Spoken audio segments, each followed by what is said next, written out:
In this video, I want to talk about how do we answer the question, who am I? So we talked about sort of the situation that all of us humans are in, that we are all asking this question, who am I?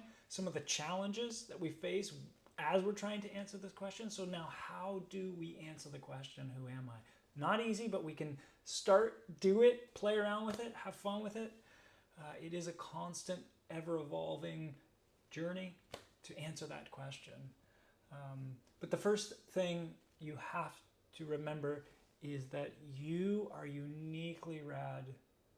You have so many gifts and talents to offer, that you are needed. That because you have breath and you are here now, there is something remarkably rad in who you are. And the rest of us need you to be putting that out into the world.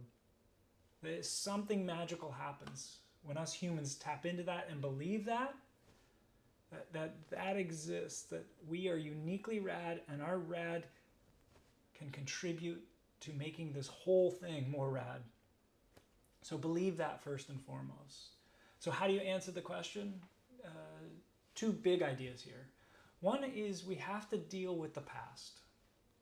So in the past, we have had particular experiences, all of us, right, that have shaped who we are today. And so we really have to dive in and deal with that reality, that experiences from the past have shaped who I am today, how I see the world, how I see myself, how I see others, how I believe that this, whole thing is working.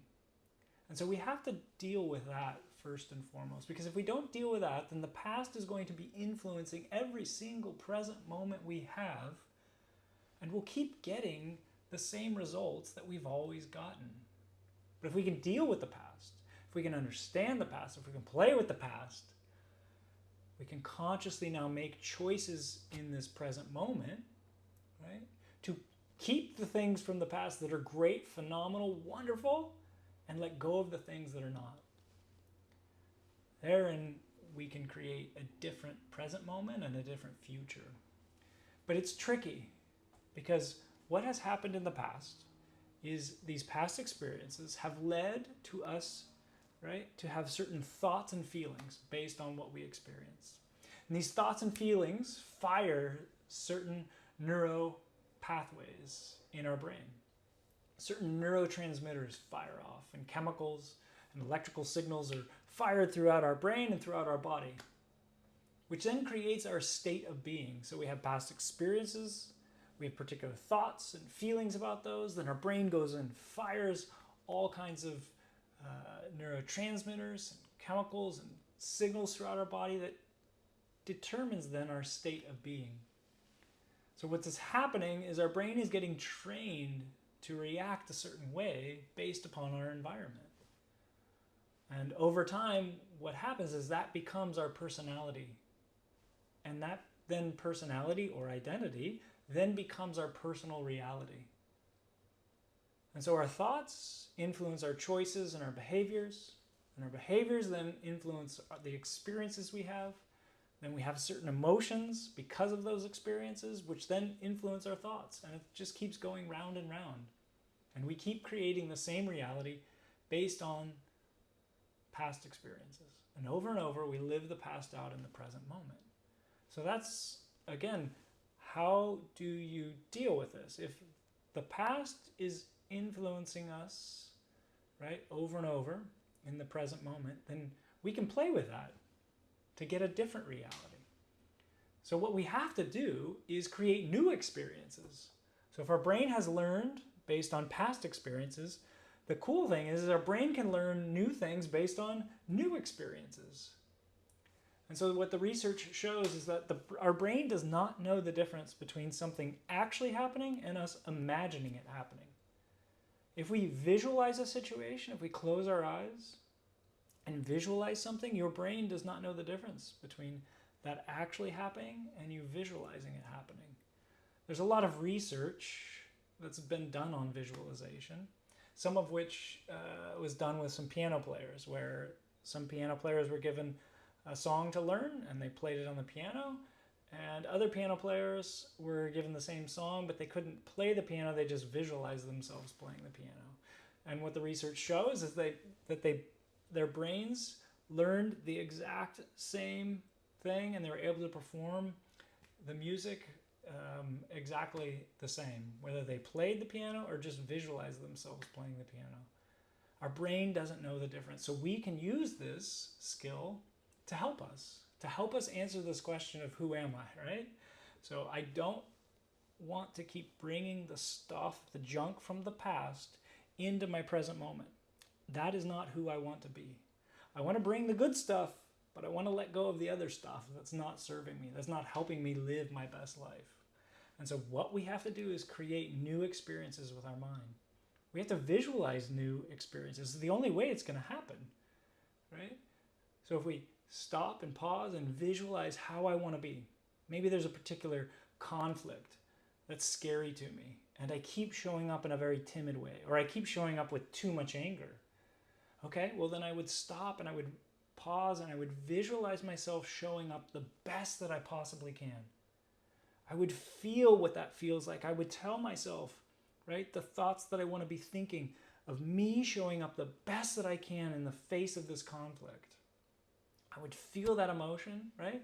And then my brain would fire new neurotransmitters and make new neural pathways so that I could install a new way of being, right?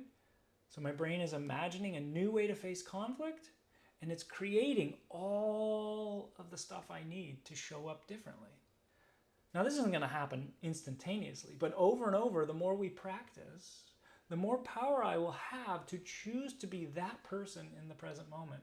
Rather than the person who's either scared of conflict or gets big and angry over conflict, my brain will remember, based on my visualization, wait, I know how to be different.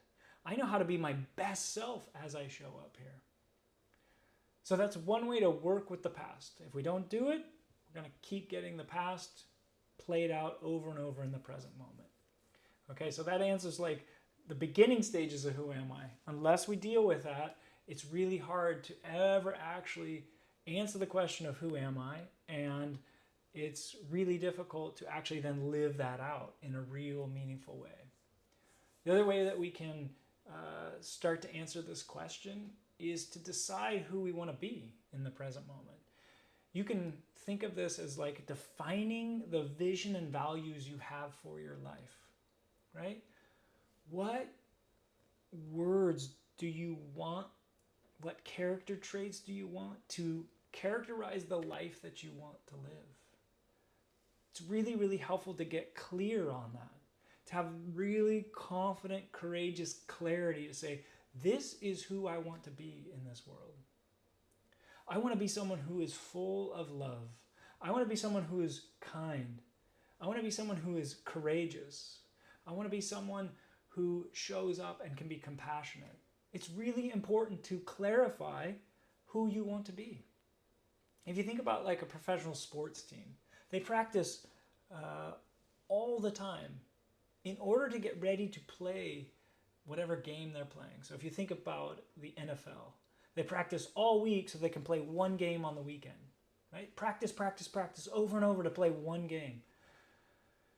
So think about that as a human. Like, are you practicing to get ready to play the game of life? Are you practicing each day somehow so that you show up to life ready to go, right? If you're not practicing, if you're not clear on who you want to be, what your role is, if you're not clear on who that is when game time happens, when you have to interact with others, you're not going to have clarity. All those voices will pull you in many different directions. So the goal is to get really, really clear on who you are.